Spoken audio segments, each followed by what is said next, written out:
estamos hablando de estas cuestiones de violencia en general, que están incrementándose. Precisamente vamos a hablar con una pedagoga muy interesante en estas cuestiones, es especialista en temas de violencia, es docente universitaria de la Universidad de Buenos Aires y de la Universidad Nacional de La Plata en Sociología de la Educación y es investigadora del CONICET. Y también es una amiga de la casa. Vamos a hablar con Karina Kaplan. Laura Hochman te saluda. ¿Cómo estás, Karina? ¿Qué tal, Laura? Encantada. Lo mismo decimos nosotros. Muy bien. Estos casos, ¿no?, de violencia familiar que trasladan niños y adolescentes a las escuelas, ¿no? Yo lo que veo por algún tipo así de experiencias, de cobertura de notas, que se está trabajando en forma un poco atomizada. Es decir, hay fundaciones privadas, está el Estado, hay programas nacionales, hay programas distritales. ¿Qué opinás de esto y si contribuye en algo?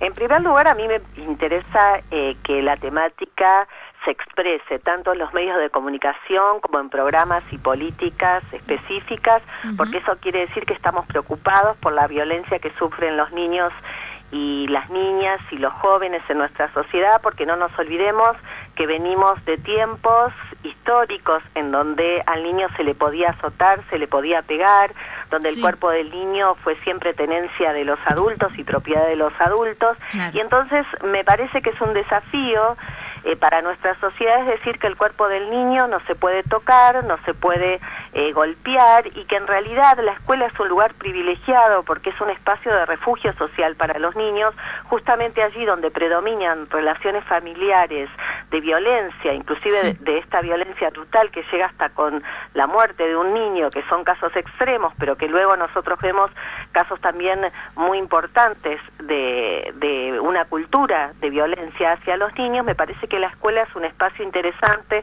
para poder trabajar sobre estas temáticas.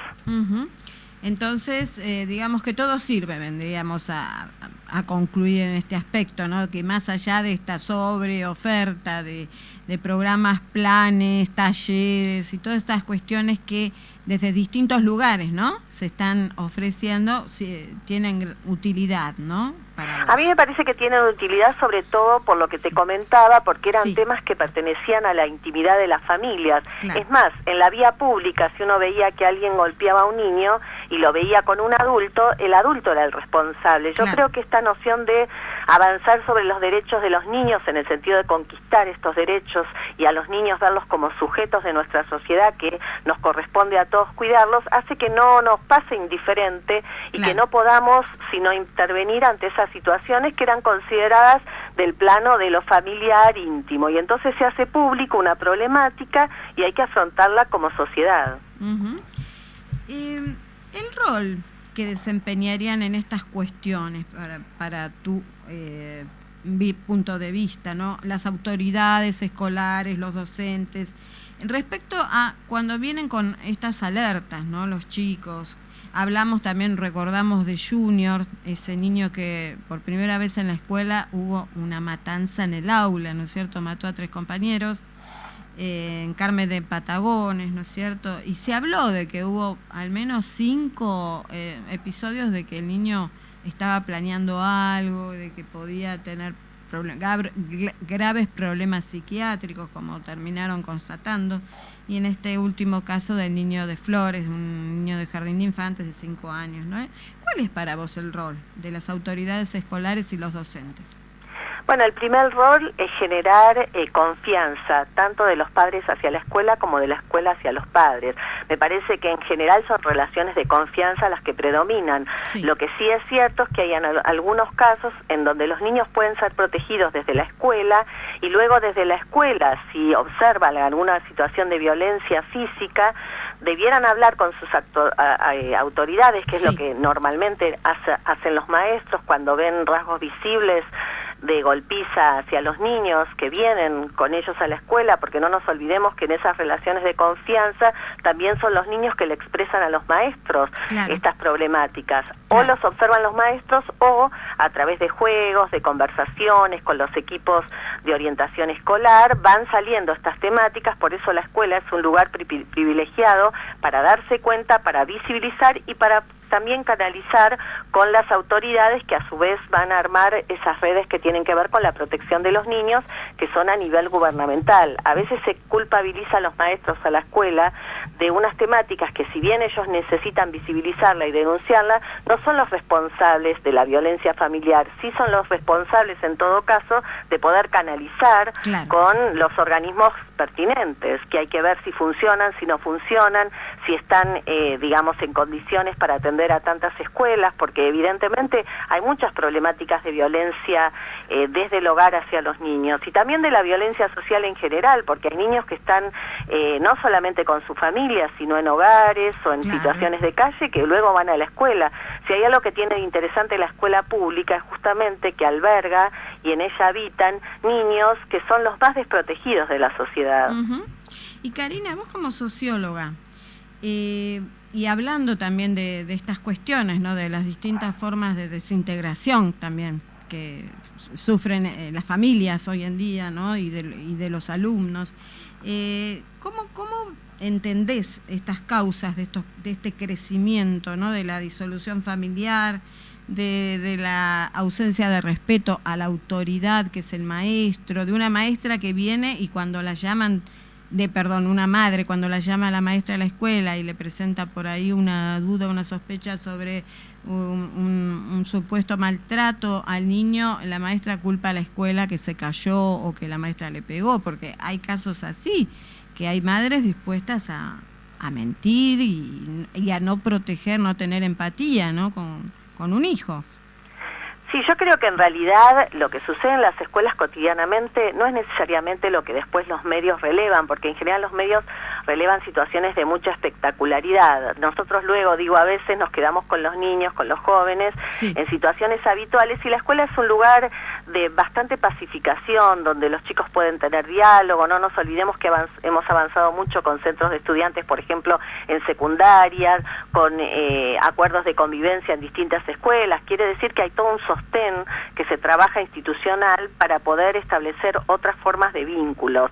Lo que sí es cierto, en el sentido de lo que vos señalás, es que se ha transformado la autoridad. A mí no me gusta tener una visión restauradora de la autoridad, porque eso supone que antes era mejor.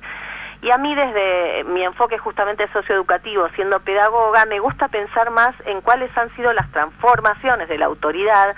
Se ha democratizado y quizás hemos pasado de un péndulo en donde había mucho autoritarismo y pasamos a una situación de que no hay reglas o que no se establecen ciertos principios que son reguladores de la actividad humana. Todos necesitamos límites. Entonces se pasó de una posición autoritaria a una posición sin límites, porque eso se veía como autoritario. Y entonces, bueno, volver a recuperar la idea de autoridad, una autoridad que cuida, que limita, pero para cuidar, me parece interesante. Entonces me gusta más la idea de transformaciones o movimientos en las sociedades que hay con la cuestión de la autoridad, y no tener una idea de que el pasado fue mejor, porque de hecho en estos temas el pasado no ha sido mejor, porque como te comentaba antes, a los niños se los ha azotado. Si uno revisa la literatura universal, infantil, y en países desarrollados, Bueno, y sí, fíjate que inclusive en la escuela mismo, si vos ves las imágenes, la escuela era un lugar que se impartía castigo físico, y que se consideraba que ese castigo, esa forma de impartir violencia hacia los niños, era ejemplificadora, educativa. Nosotros creemos que el castigo físico no es educativo, que hay otras formas de sanción, que hay otras formas de reparación. Por eso a mí me gusta más cuando se habla de violencia en la escuela, que finalmente la consideramos como un dolor social, como un daño que se causa sobre los otros. Puede ser un daño físico, pero también un daño moral, psíquico, subjetivo. Estas formas que vos señalabas de la humillación dejan muchas huellas en los niños y en los jóvenes. Y entonces me gusta más la idea de reparación que de castigo físico. De hecho, hay que tratar de desterrar en la sociedad el castigo físico a los niños. Sin embargo, está muy presente en las culturas de la familia. Por eso no es de extrañarnos, ahí sí no es tan excepcional, evitar de que se siga ejerciendo esta violencia física directamente sobre los niños.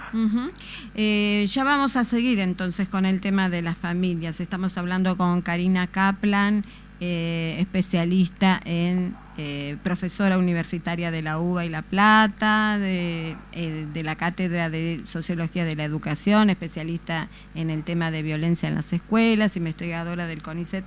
Pero también me quería quedar un poquito en el tema del maestro, donde decimos que, bueno, el lugar de contención de la escuela pública, pero a veces el maestro está superado y solo, se siente solo.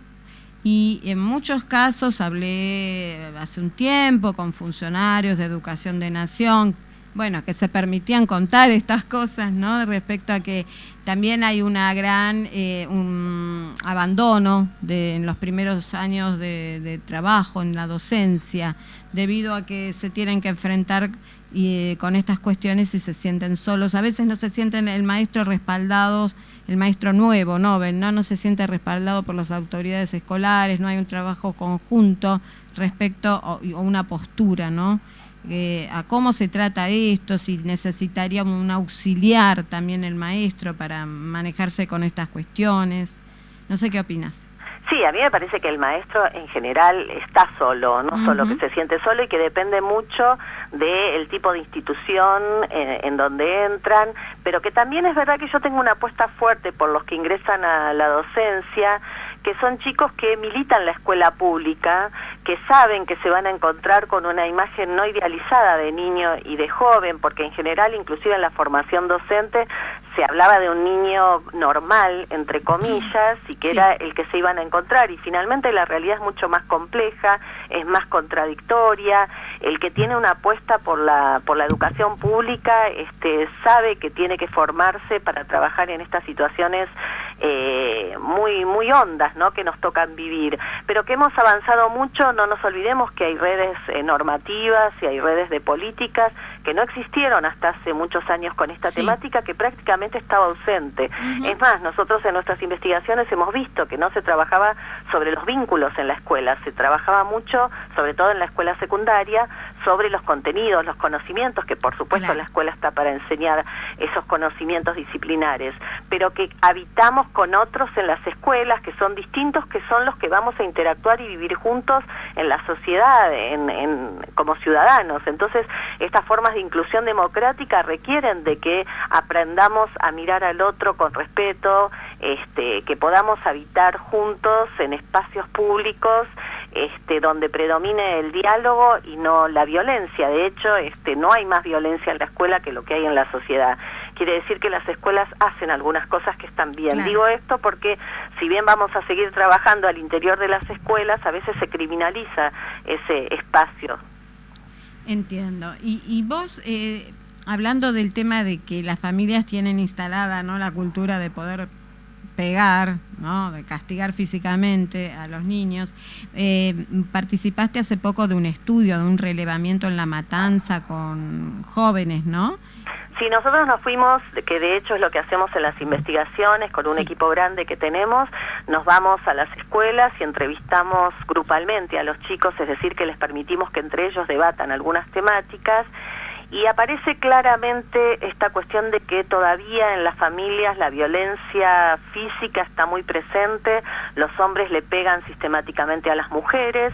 No quiero generalizar, pero no era algo que a ellos les llamara la atención cuando nosotros les preguntamos, y a mí sí me pareció todavía un camino muy largo para recorrer en términos culturales, porque finalmente lo que tenemos que hacer es un cambio cultural y trabajar para eso, unas prácticas culturales que no se basen en la violencia física de los hombres a las mujeres, ni de ningún sujeto hacia otro en nuestra sociedad, y las chicas de 13, 14 años de alguna manera legitimaban que les peguen los hombres, inclusive sus propios novios. Ellos relataban muchas cuestiones que tienen que ver con el noviazgo violento, que a mí es un tema que me preocupa profundamente, así como hablaban de las muertes de chicos jóvenes que hay por formas de violencia en el barrio o peleas entre grupos, y eso ellos están bastante angustiados cuando uno trabaja mucho con estos sectores populares y los escucha, y lo que vos decías del sentimiento de soledad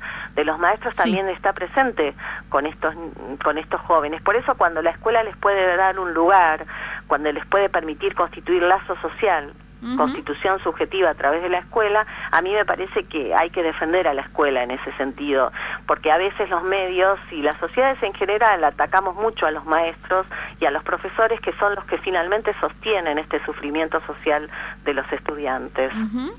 De todos modos, vos estás a favor de que los medios pongan en la superficie lo que sucede, ¿no es cierto? A mí me parece, yo aprovecho, digamos, los medios cuando trabajan algunas temáticas, porque a nosotros nos permite volver a colocar, inclusive volver a situar algunas perspectivas que están en disputa, porque no todos los que hablan de violencia en la escuela hablan del mismo modo ni de la misma, con la misma responsabilidad. De hecho, este tema ha adquirido muchos vicios psiquiátricos, criminológicos.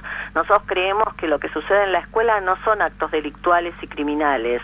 Por supuesto que no estamos hablando de estos casos excepcionales como los que vos contás, que es la muerte de un niño, pero en general las relaciones sociales que se establecen en la escuela no tienen por qué ser miradas como actos delincuenciales, ni los niños y jóvenes y alumnos como sospechosos.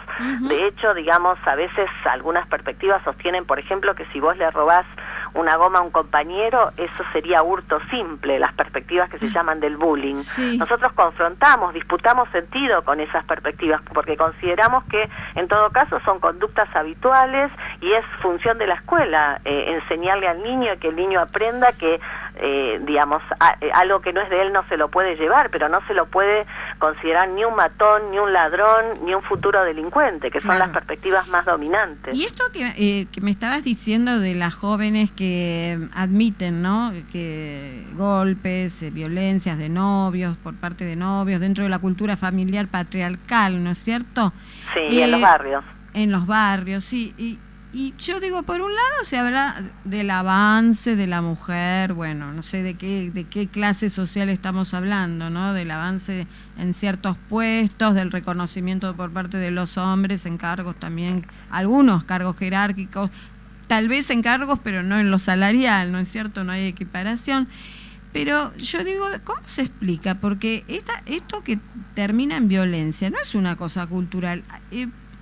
La droga entró a la escuela en los años 90, eso lo admite todo el mundo. Grandes escuelas emblemáticas también lo sufren, porque hay alumnos que también, de clase media alta, ¿no? En grandes escuelas emblemáticas, hay kioscos alrededor de las escuelas que venden droga. ¿Se puede relacionar también con este deterioro social, el ingreso de la droga a la escuela?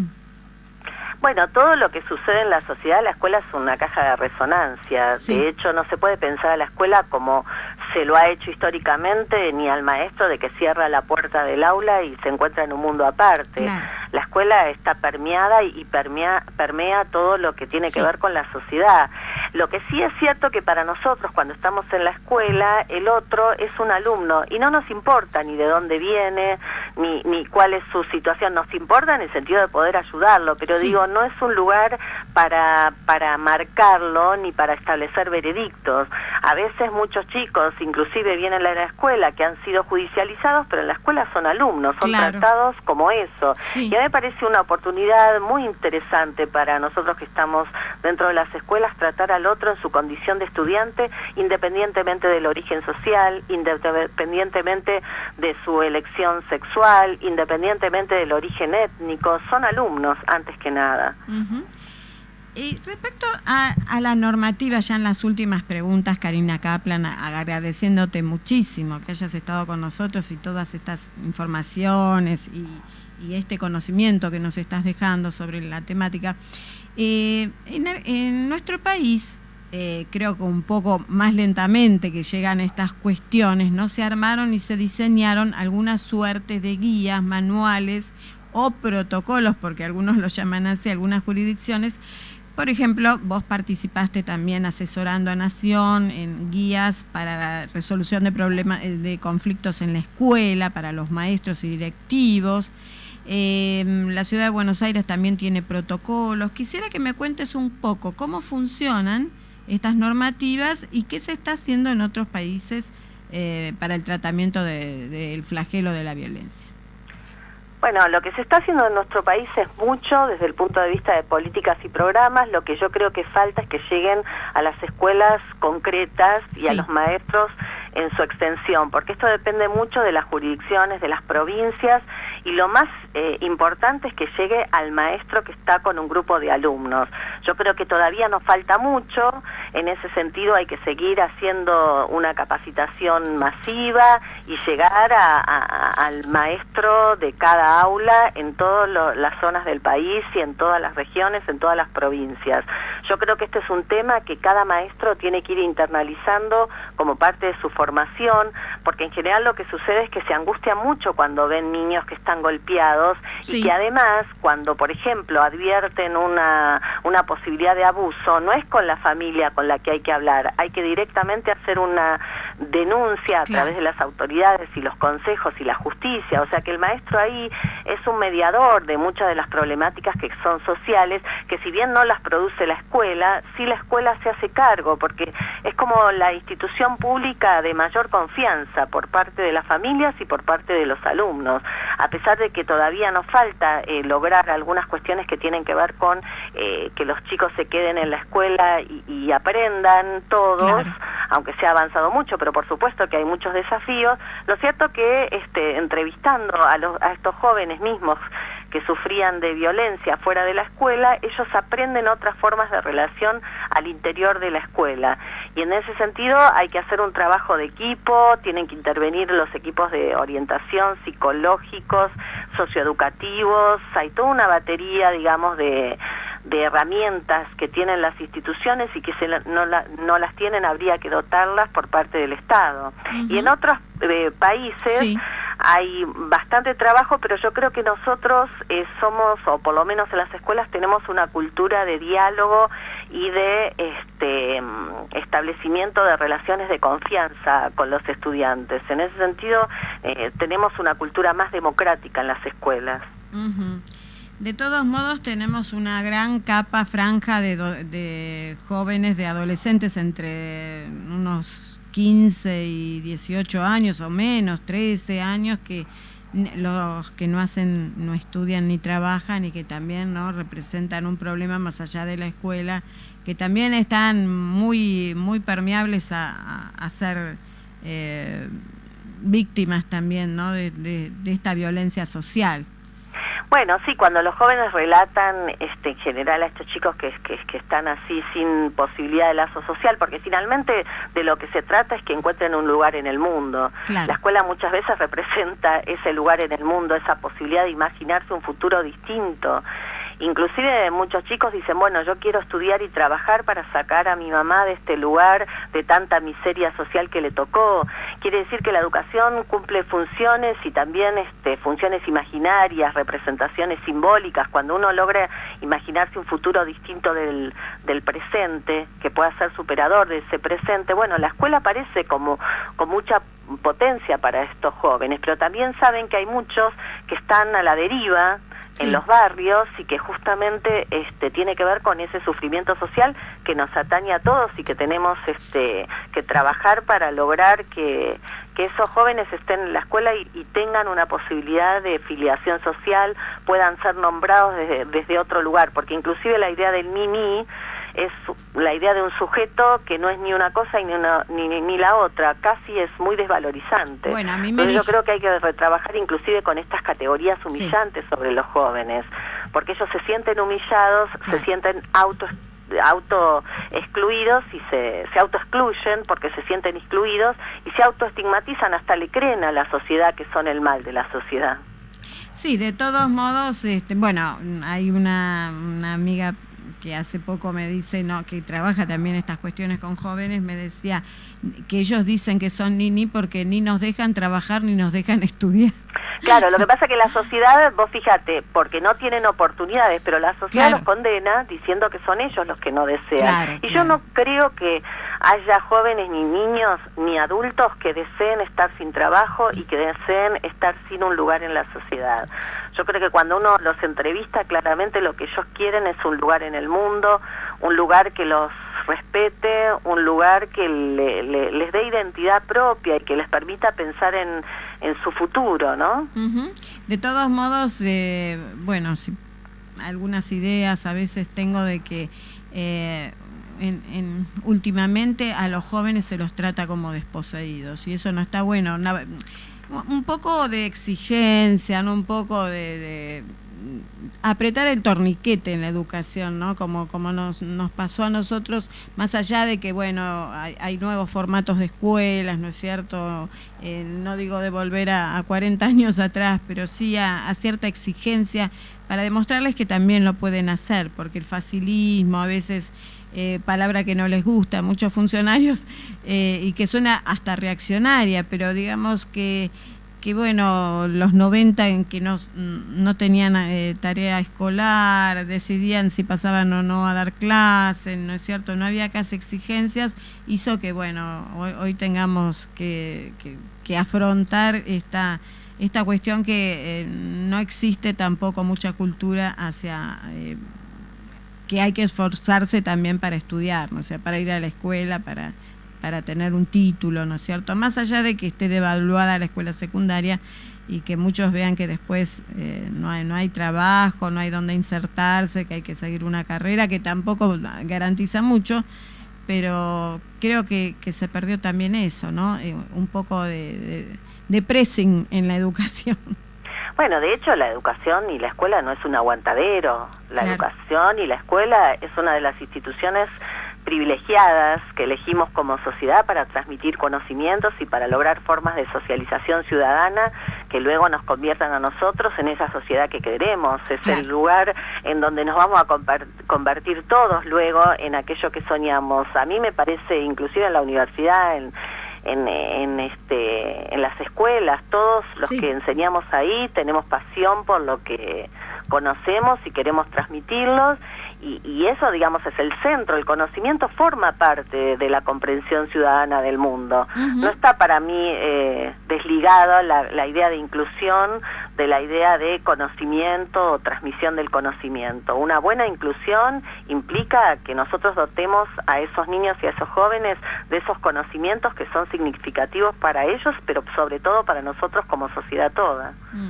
Bueno, Karina Kaplan, te agradezco muchísimo. Realmente estás como en el centro, ¿no?, de la cuestión. No te fuiste a los extremos. Me da la impresión de decir hay que volver a eso, ¿no? De cuando había esa autoridad inapelable que tenía el docente y el director, ¿no? Y donde no se escuchaba tampoco a los niños, no tenían voz prácticamente. Y tampoco irte a este otro extremo, ¿no? Donde el niño le dice a la familia a veces o al maestro lo que hay que hacer, ¿no? Es el que dicta normas a veces ante la falta, ¿no?, de ellas. Así que bueno, Sí, en educación viste que está circulando una idea que a mí me parece muy interesante, que por supuesto viene de otro lado de la filosofía, pero esta idea de las políticas de cuidado. A mí me parece que el cuidado, digamos, hay cierta cuestión de rigurosidad, porque el conocimiento, por ejemplo, requiere rigurosidad y disciplina. Sí, claro. No hay manera de conocer si no es a través de la disciplina y la sistematicidad. Eso. Pero eso no se riñe con relaciones democráticas y participativas. Claro. De hecho, en la universidad es un espacio en ese sentido que se ve claramente cómo estamos, girando alrededor de los conocimientos, actualizándonos y además sabiendo que los conocimientos no son cristalizados, que también se movilizan. Entonces, cuando un estudiante te está haciendo una pregunta, también está contribuyendo a producir nuevos conocimientos, y por lo menos a nosotros nos desafía a ver si las hipótesis que tenemos son las correctas, si hay algo que necesitamos revisar. Así que el conocimiento tampoco hay que santificarlo ni cristalizarlo, porque es un conocimiento de época histórico, pero por supuesto que requiere de disciplina. Sin disciplina no hay ninguna posibilidad de conocer. Lo que sí es verdad que no hace falta una disciplina autoritaria y rígida, sino que puede ser una disciplina democrática, pero eso es lo más difícil de lograr. Bueno, Karina, te agradezco muchísimo que hayas estado con nosotros y bueno, y seguimos en contacto para abordar esta temática y esperemos que sea de una evolución cada vez más positiva y favorable para los niños y jóvenes. Gracias a vos y un placer haber estado. Lo mismo digo, hasta Un prontito. abrazo. Hasta pronto. Chao.